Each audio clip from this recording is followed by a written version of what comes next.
Kalau maharnya cuma 500.000, ya Anda dibohongi, berarti keris baru. Mas, saya sudah punya keris ini itu, tapi kenapa saya nggak jadi? Saya beli puluhan juta bahkan ratusan. Anda harus belajar dulu. Jangan ngomong cuma soal rasa, tapi pelajari dulu materialnya secara objektif. Dalam kata pemimpin menguasai suatu wilayah yang besar, pusaka pamor junjazat menurut saya kurang.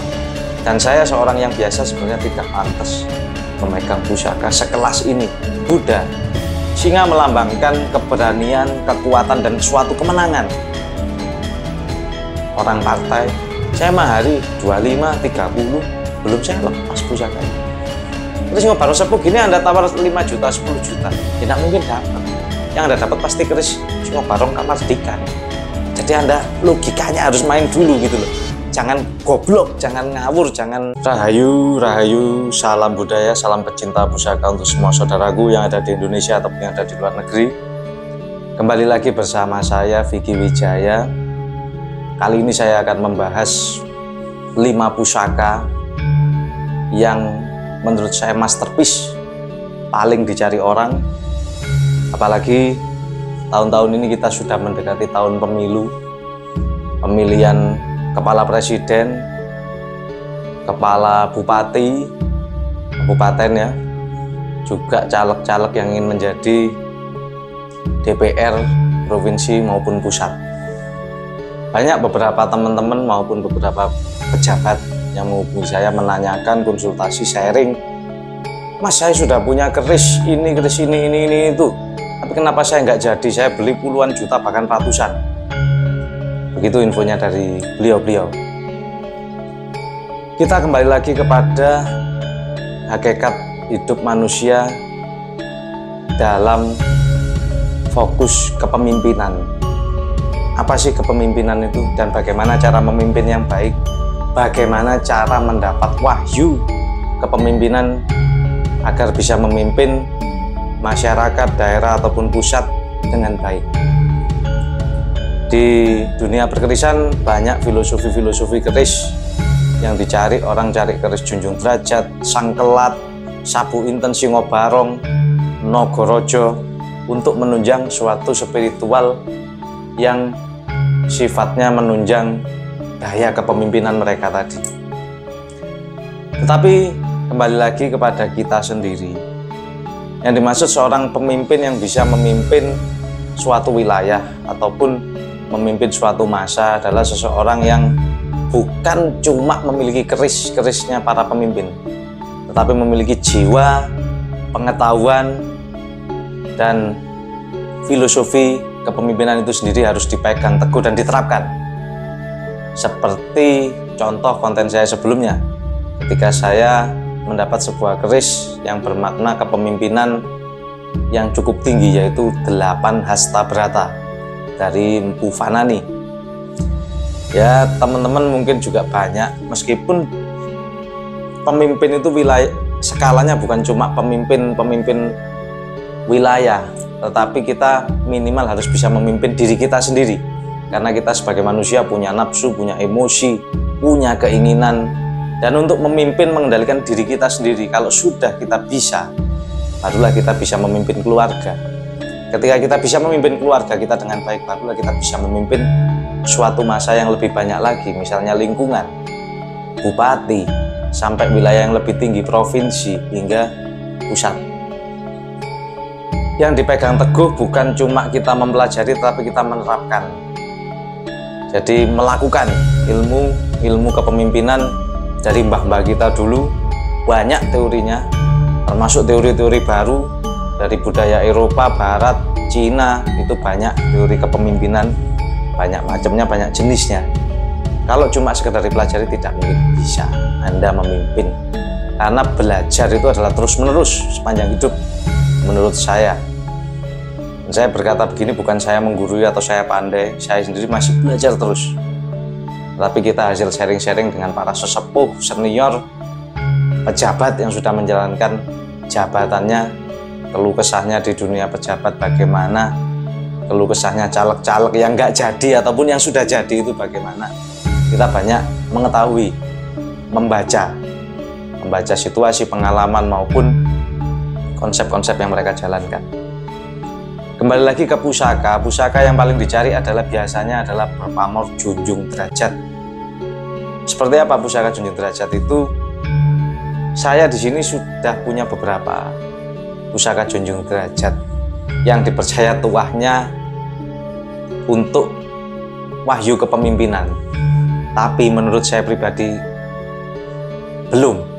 Maksudnya belum itu karena ada curhatan salah satu pejabat ke saya, "Mas, saya sudah punya keris junjung derajat 7 biji, tetapi kenapa saya kalah pada periode yang lalu?" Bukan cuma sekedar pusaka ini hanya penunjang, tapi tergantung perilaku Anda, tergantung Anda menerapkan sifat-sifat pemimpin atau pembelajaran-pembelajaran nilai luhur pemimpin yang sudah dimbah-mbah kita untuk dalam kehidupan. Bagaimana perilaku Anda, apa sudah benar, sudah lurus, apa sudah merasa benar, merasa lurus. Dan wahyu itu dicapai bukan cuma dari pembelajaran, tetapi penerapan dan doa tirakat yang pasti seperti itu. Ini pusaka yang saya dapat oleh-oleh dari kemarin pameran di Surabaya. Kita buka. Berpamor junjung derajat. Kenapa kok bisa dibilang junjung derajat? Motifnya ini seperti gunung ya, tapi ke atas terus. Jadi menggambarkan seolah-olah pamor ini akan menjunjung, meningkatkan karir. Dipercaya tuahnya kewibawaan, meningkatkan karir sang pemilik dan mengangkat derajatnya. Jika keris ini dipegang oleh para pemimpin, memang iya bisa digunakan untuk tuah-tuah tersebut sesuai pakem pamornya. Tetapi kalau digunakan untuk dalam kata pemimpin menguasai suatu wilayah yang besar, pusaka pamor junjung derajat menurut saya kurang. Kenapa kurang? Ya ikuti teruslah konten saya ini. Sebentar lagi saya akan jelaskan beberapa perinciannya. Ini pamor junjung derajat dapur Kebo Mahesa Lajer ya. Gandek tinggi, gonjonya ini tinggi, sangat tinggi ya. Jadi kalau kita lihat besinya besi Tuban, pusaka keris Tuban. Tetapi kenapa gonjonya tinggi? Ini dipengaruhi era Jenggolo. Jadi masuknya Tuban Jenggolo. Tuban yang dipengaruhi era Jenggolo. Pamornya junjung derajat halus. Jadi era Tuban sepuh. Ini dibaliknya juga pamor junjung derajat. Kemudian yang ini juga saya dapat oleh-oleh dari pameran juga junjung derajat lagi. Tapi saya cuci karena dapat dari pameran masih kondisi sangat kotor. Ini keris Tuban Mojopahit. Pamornya lebih halus, lincip-lincip, segitiga ya, semakin ke atas dengan harapan sang pemilik akan menanjak karirnya. Harapan doa sangpu seperti itu pada gambaran pamor pada pusaka. Besinya berbeda dengan yang tadi, ricikannya berbeda. Ini brojol, gandek pijetan tanpa tikel alis, tidak ada gereneng, tidak ada tingil. Dapur brojol lurus. Sebegitu banyak keris junjung derajat yang beredar di pasaran, makanya banyak pejabat-pejabat yang punya banyak keris junjung derajat, tetapi banyak dari mereka yang mengeluh nggak jadi. Kenapa kok nggak jadinya nih? Karena mereka mungkin salah lelaku. Banyak faktornya, ada bisa salah lelaku, salah penerapan. Yang ketiga terlalu berharap pada pusaka itu juga salah.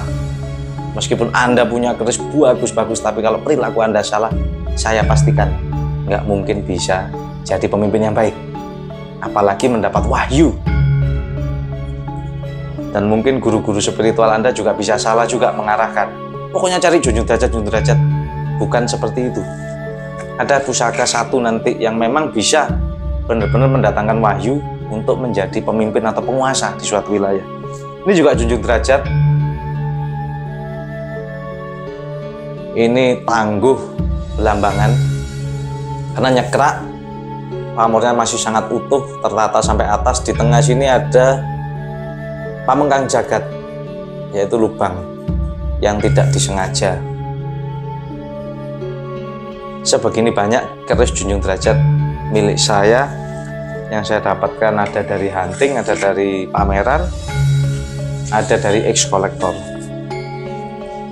Nah, yang dua terakhir ini adalah pusaka yang sangat masterpiece menurut saya, dari kualitas segi garap maupun isoterinya ya. Yang dua terakhir ini kita tahu warangka seken ini khas Madura, isinya tombak atau guluk, disebut Madura guluk. Ini juga garapan Madura tapi yang kuno, lawas ya, ukir-ukirannya indah, cantik. Wah, ini bisa dikatakan ini sikap atau ageman andalannya orang Madura. Kalau sudah nemu tombak dengan pamor junjung derajat seperti ini, pasti nilai mas kawinnya sangat mahal. Karena di Pulau Madura itu fanatik dengan tombak guluk berdapur lurus. Ini termasuk langka. Ini dulu bekasnya orang yang sangat kaya tetapi tidak melanjutkan untuk merawatnya. Banyak kejadian di luar nalar yang dialami orang tersebut dari pusaka ini. Auranya Anda boleh cek ya. Tetapi kenapa saya mengatakan bahwa keris junjung derajat itu belum mampu untuk bisa mendapat wahyu ataupun menguasai, memimpin suatu wilayah ya. Kenapa kok saya katakan salah? Karena ada satu hal berikut. Setiap orang hidup itu harus menapaki tangga-tangga kehidupan sesuai porsinya. Ketika orang belum punya keris, mungkin keris yang pertama harus dimiliki adalah keris dapur lurus, brojol, tilam mupe, tilam sari. Sudah banyak teori-teori tersebut. Sesudah itu kalau udah beranjak dewasa, orang mencari jangkung. Setelah jangkung, orang memiliki cita-cita saat berjuang mencapai titik karir, mencari carubuk atau luk 7. Ketika sudah bisa mengendalikan hawa nafsunya, menemui jati dirinya, mencari luk 9. Ketika ingin memimpin suatu rumah tangga ataupun wilayah, mencari sengkelat luk 13 yang berarti angka tertinggi. Itu filosofi-filosofi yang banyak kita ketahui dan menyebar di dalam suatu pusaka. Ini adalah pusaka yang saya katakan yang tadi, yang masterpiece, yang ini bisa mencapai memberikan wahyu kepemimpinan pada sang pemilik. Dan saya seorang yang biasa sebenarnya tidak pantas memegang pusaka sekelas ini.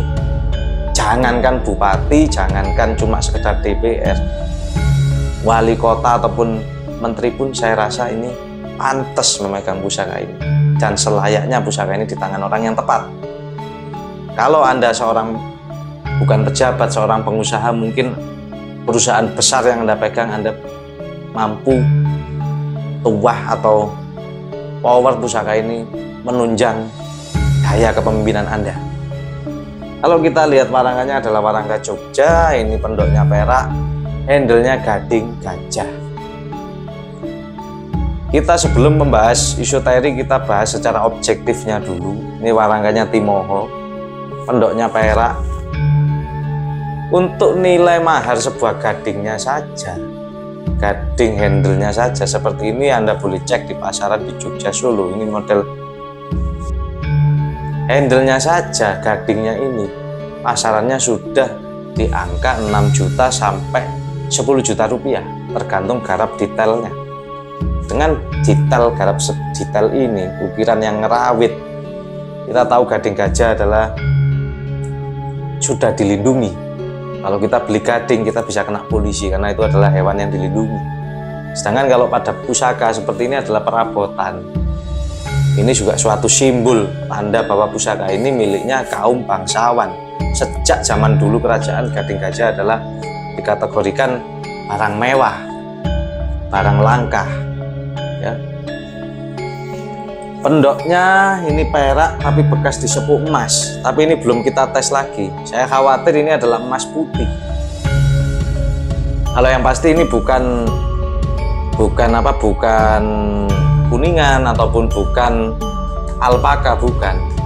Saya pasti seperti ini material, saya pastikan ini perak. Tapi juga bisa emas putih, harus kita tes. Kalau alpaka kuningan tidak seperti ini. motifnya dan karakter materialnya tidak seperti ini. Oke, kita langsung saja buka, lihat pusakanya.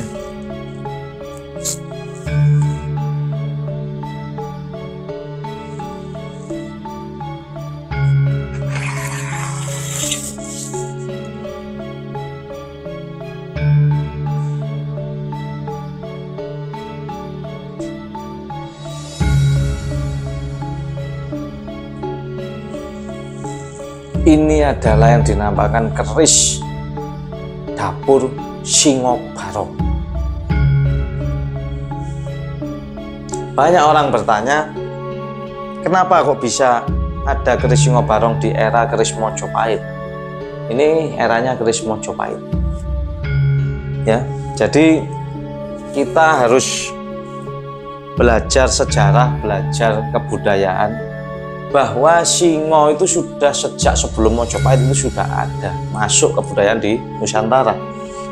Kita tahu di India punya singa Asia yang jadi lambang India modern, yaitu tiang Asoka itu singa. Jadi di India itu punya singa lokal. Kemudian kita tahu ini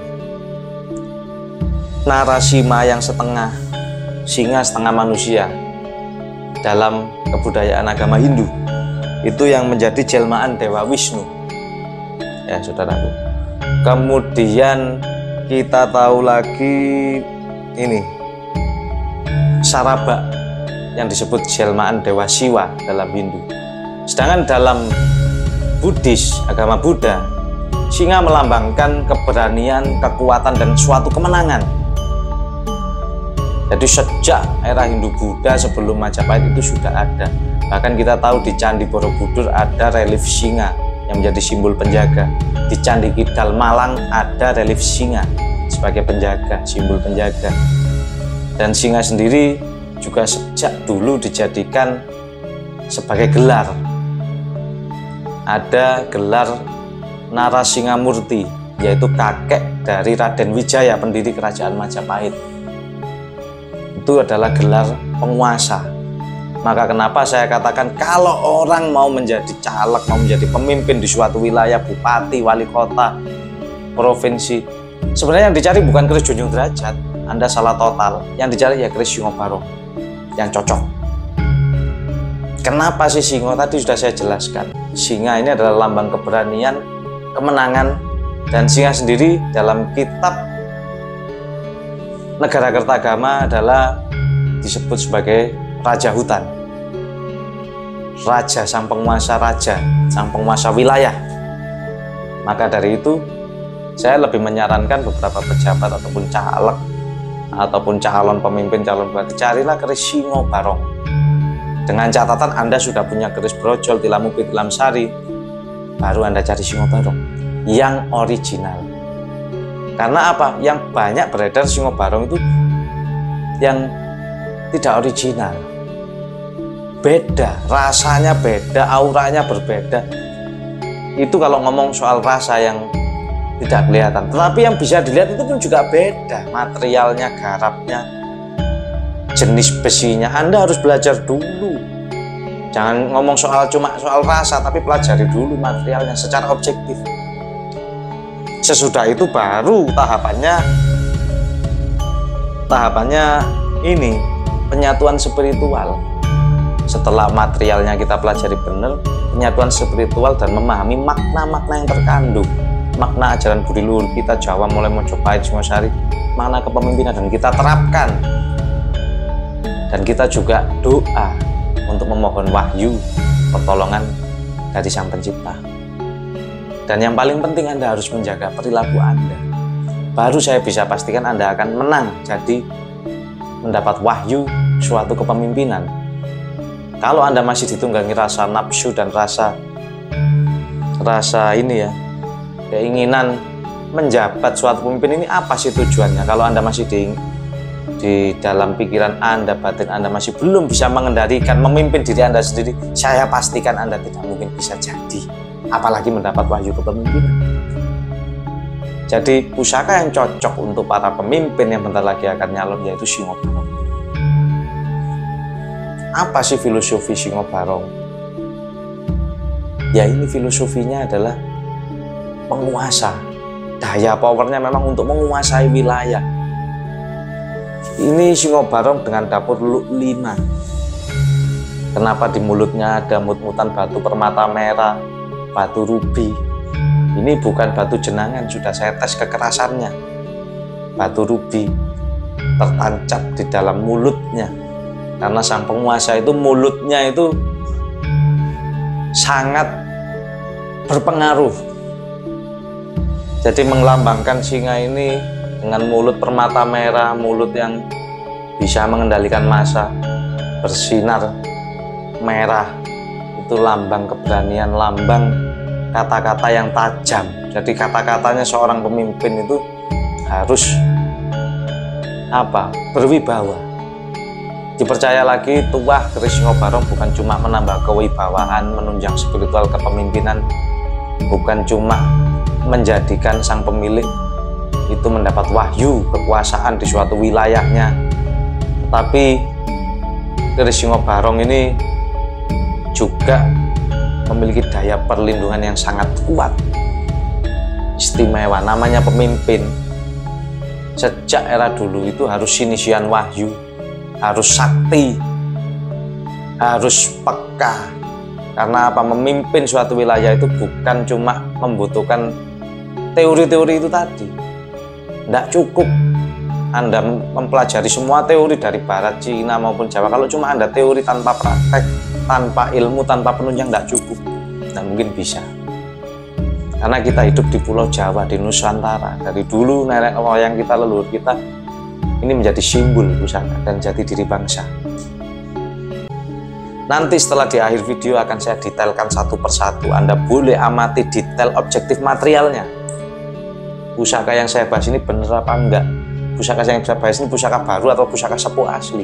Anda boleh cek.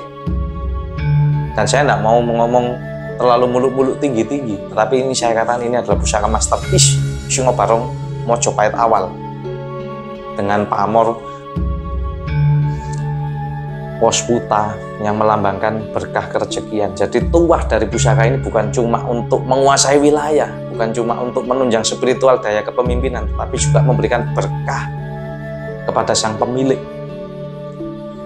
Dengan garap yang sangat luar biasa, auranya ini sudah sangat terasa. Saya sampai keringetan, aura panas garangnya Singo Barong. Jadi pemimpin itu bukan cuma butuh unsur air, angin, tapi unsur api juga dibutuhkan untuk mengobarkan semangat mengendalikan massa bawahannya agar lebih bekerja keras, lagi bekerja lebih baik, dan kobaran semangat seperti itu. Ini unsurnya sangat wingit dan berwibawa pusaka ini. Anda yang memang bisa memiliki daya spiritual indigo, terawang, coba, saya ingin tahu, rasakan, boleh diadu pusaka ini dengan Singo Barong yang ada. Saya sering mendapat Singo Barong. Sering, ya ada yang dibeli pengusaha, ada yang dibeli kolektor, teman-teman sendiri. Tapi ini pusaka yang sangat berbeda. Karena yang banyak beredar itu adalah Singo Barong Mataram. Ini Mojopahit, kita tahu Mojopahit adalah suatu kerajaan yang sangat besar, menguasai hampir seluruh wilayah Asia. Jadi tuahnya memang di atas rata-rata. Kembali lagi ke tahun politik tahun ini. Jadi pemimpin yang ingin menyalek, carilah keris Singo Barong. Sesudah Anda jadi, baru Anda cari keris Nogo. Jangan keris Nogo dulu. Nogo itu lambang juga kepemimpinan, iya, tapi lambang untuk melanggengkan kekuasaan. Baru itu penunjang lainnya, baru Junjung Derajat. Karena keris Junjung Derajat itu bukan cuma khusus untuk pemimpin, bukan. Untuk pengusaha, untuk rakyat biasa pun bisa, untuk menaikkan derajatnya, menaikkan karirnya. Anda bekerja di suatu perusahaan, Anda bekerja memimpin perusahaan ataupun memiliki bawahan. Junjung Derajat itu tuahnya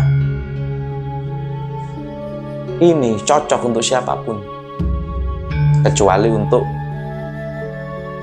di Pandito. Pandito ada lagi pamornya, namanya Pandito Bolo Pandito. Beda lagi pamornya.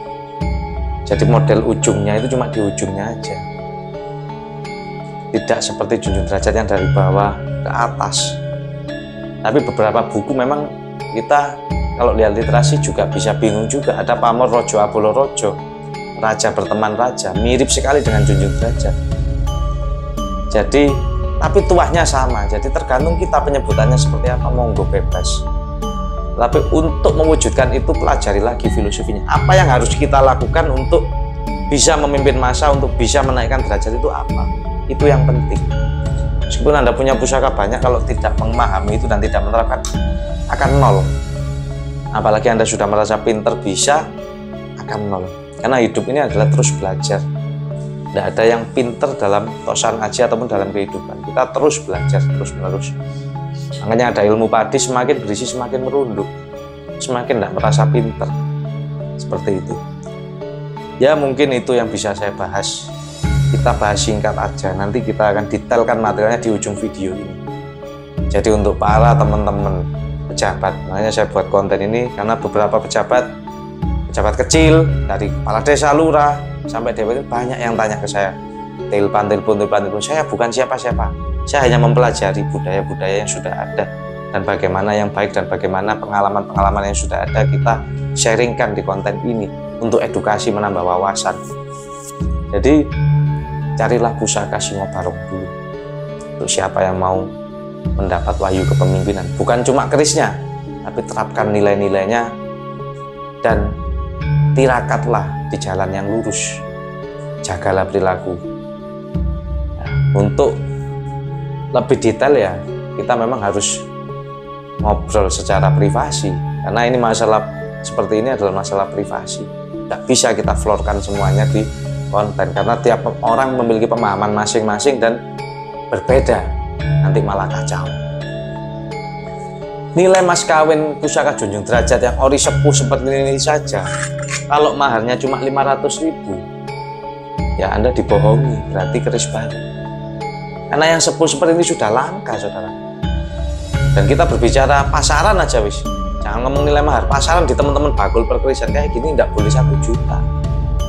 Kalau ada harga 1 juta sepuh Junjung Derajat bawa ke sini, jangankan 10-20 keris dengan kondisi yang utuh loh ya, dalam catatan kondisi utuh Junjung Derajat. Kalau udah aus, limpis, karena sekarang standarisasi perkerisan dunia tosan aji perkerisan di Indonesia ini itu yang dilihat nilai seni, bukan daya spiritual.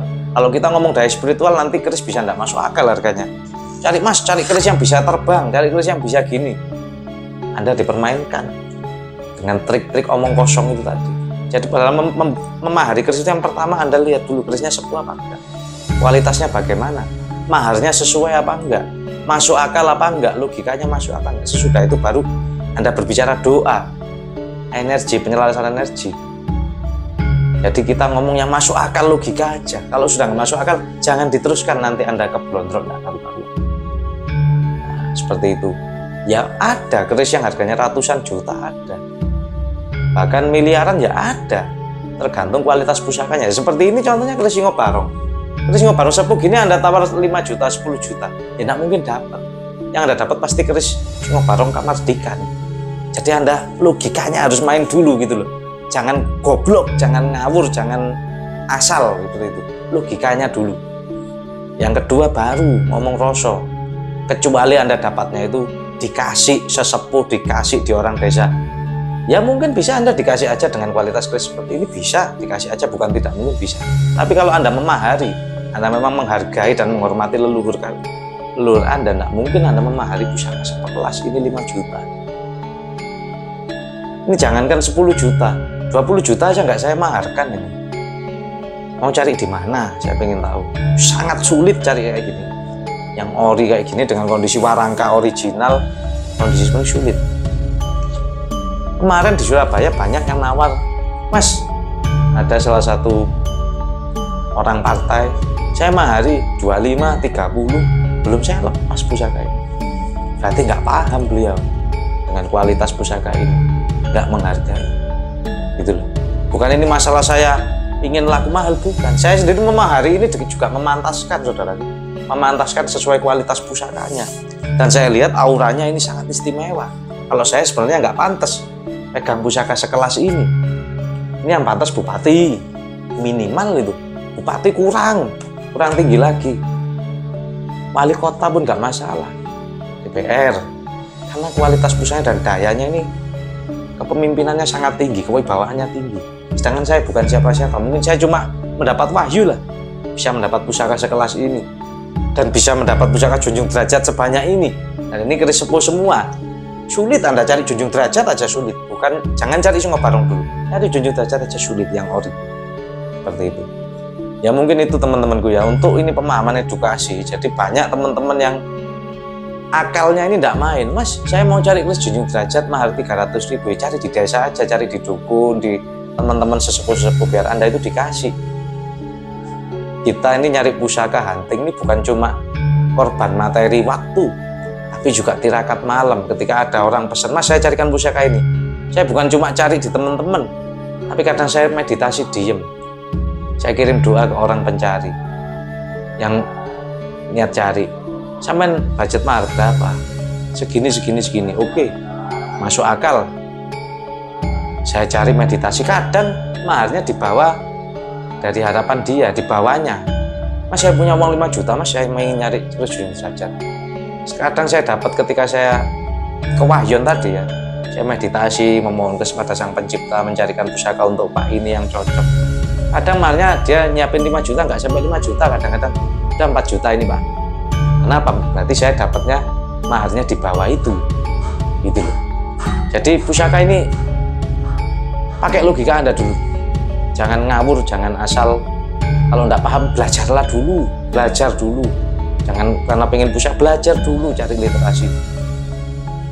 Kalau Anda memang sudah paham, belajar, sedikit ngerti, barulah Anda boleh memahari keris. Kalau nggak paham nanti kacau, Anda ngawur, pakai aturan sendiri, nggak umum, seperti itu. Nah, mungkin itu yang bisa saya sampaikan saudaraku, semoga ini mengedukasi, menambah wawasan. Kurang lebihnya saya mohon maaf. Terima kasih sudah menyimak. Rahayu, salam budaya. Ini amati gonjonya tinggi, pamornya halus dari gonjo. Nah, ini untuk motif seperti lincip atas, lincip lagi. Sayang ini pamornya agak aus, ini lincip lagi, menggambarkan pencapaian karir pada puncak tertinggi lah di sini. Tinggi lagi. Nah, ini pamornya udah aus karena termakan usia. Ini adalah Tangguh Tuban Jenggolo, saudaraku. Kita detailkan lagi. Gonjonya tinggi, sangat tinggi.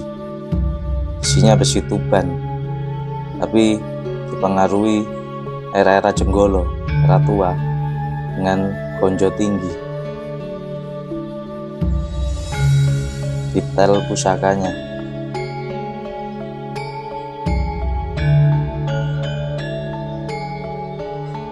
Saya juga baru kali ini mendapat Tangguh Jenggolo dengan pamor junjung derajat.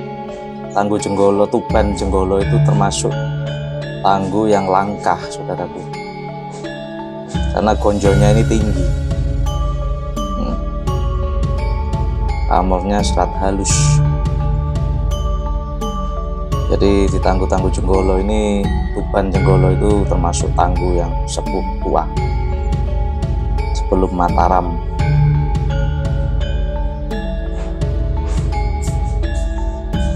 Dan kalau kita lihat bahwa gonjonya ini juga melebar, kalau orang salah mungkin bisa ditangguh Winongan. Di pamor tembus bawah gonjo.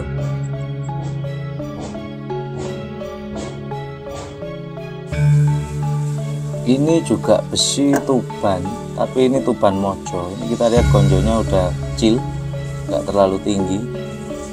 Nah, ini pamornya lebih halus lagi. Sayangnya juga aus, termakan usia, saudaraku. Terus tangguh sepuh Tuban Mojo. Ya, pamornya udah agak aus. Ya, bagian atas ini juga aus. Tapi wingit, pusaka ini pusaka wingit, saudaraku. Nah, ini terlihat motif junjung derajatnya. Di sini nampak, di sini ini guratan pamor junjung derajat.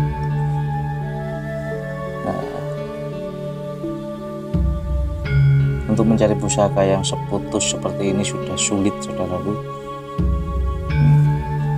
Ini halus pola pamornya. Tuban Mojopahit, dapur brojol.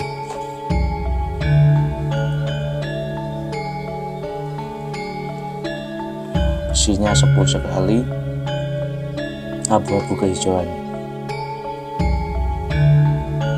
Di ujungnya aus, makan korosi usia. Nah, ini adalah junjung derajat yang bertangguh belambangan sepuh. Pamornya masih sangat utuh. Di sini ada lubang yang disebut Pamengkang Jagat.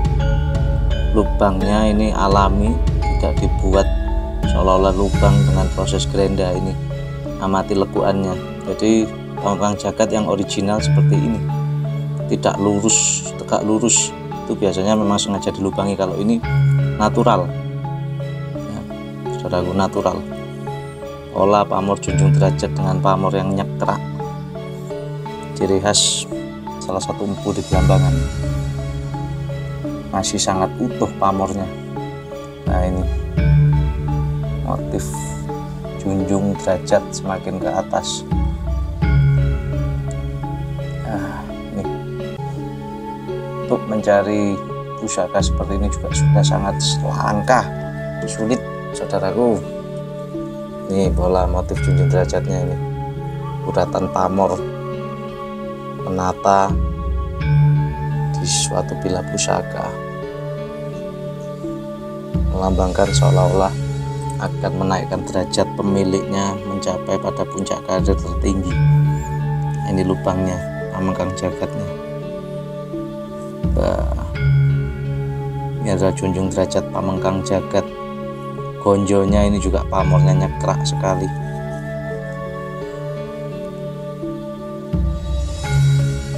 Berbeda besinya dengan besi Tuban maupun Tuban Jenggolo yang tadi, saudara. Karakter material pamornya juga berbeda.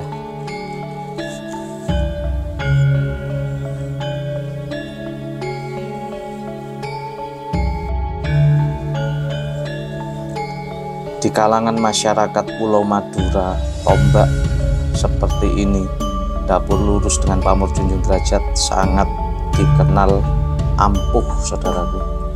Biasa digunakan oleh orang-orang Madura untuk sebagai sikap piandel, penunjang spiritual, dan sangat dicari di kalangan orang Madura. Pamor junjung derajat adalah pamor favorit. Di dapur tombak seperti ini paling dicari di Pulau Madura. Dikenal ampuh, daya spiritualnya luar biasa. Biasa disongkel atau dibawa kemana-mana oleh orang Madura. Percaya tuahnya yaitu tadi menjunjung derajat sang pemilik, melindungi, perlindungan, dan kewibawaannya tinggi.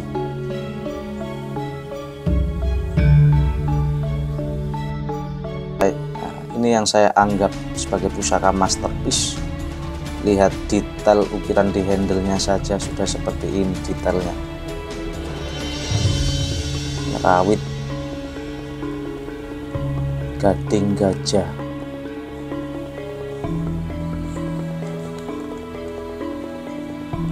dengan warangka ladrang kayu Timoho, Yogyakarta. Pendoknya ini perak atau emas putih. Emasnya belum saya tes. Kalau kuningan ataupun alpaka tidak seperti ini. Ini antara perak bekas disepuk emas atau memang emas putih. Kita akan tes nanti. Warangkanya aja sudah semewah ini, saudara. Ini adalah pusaka Singo Barong era Majapahit awal. Amati detail materialnya. Itu di tengah ini adalah tanda pusaka Singo Barong original, bukan owahan. Itu tidak ada apelan atau besi yang tidak sama. Uratan pamor, tempaan lapis, ribuan lapis tempa. Aura sang Singo Barong yang sangat wingit. Ini adalah pusaka sang penguasa wilayah dengan batu permata di mulut Singo Barongnya, menambah pancaran aura kewibawaan. Amati detail materialnya. Pusaka Tangguh Mojopahit awal seloroknya sudah aus seperti ini, hampir menyatu dengan besi di pamor. Ini bukan tanpa selorok, tetapi seloroknya sudah sangat aus, besinya menjenang. Ya, ini tanda era Majapahit awal dengan pamor Waswuta, pasikutan wingit, auranya wingit dan berpower luar biasa. Amati dan rasakan auranya. Lihat detail Singobarongnya, kakinya ini di tengah tidak ada besi apelan atau owahan. Dan rasakan lagi pusaka tus original Singobarong Luk 5 Tangguh Majapahit awal untuk sang penguasa wilayah. Amati detail relief singonya pada pusaka ini.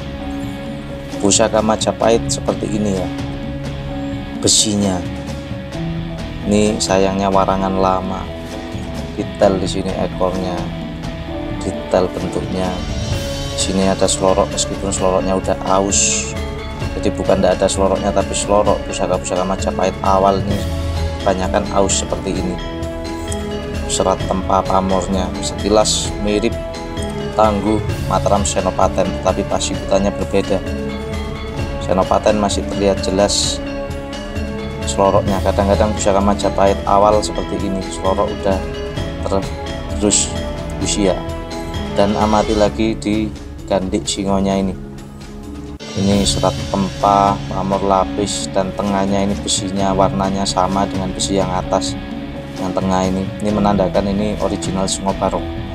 Bukan keris yang diowah menjadi Singobarong lalu diapel di sini ditambahkan besi sisipan, pasti besinya tidak sama, tapi ini besinya satu jenis. Ini menandakan keris Singobarong yang original. Dan batunya ini batu permata rubi, bukan batu jenangan. Nah, ini detail singonya sangat hidup dan wingit. Pasikutan keris-keris Majapahit itu wingit.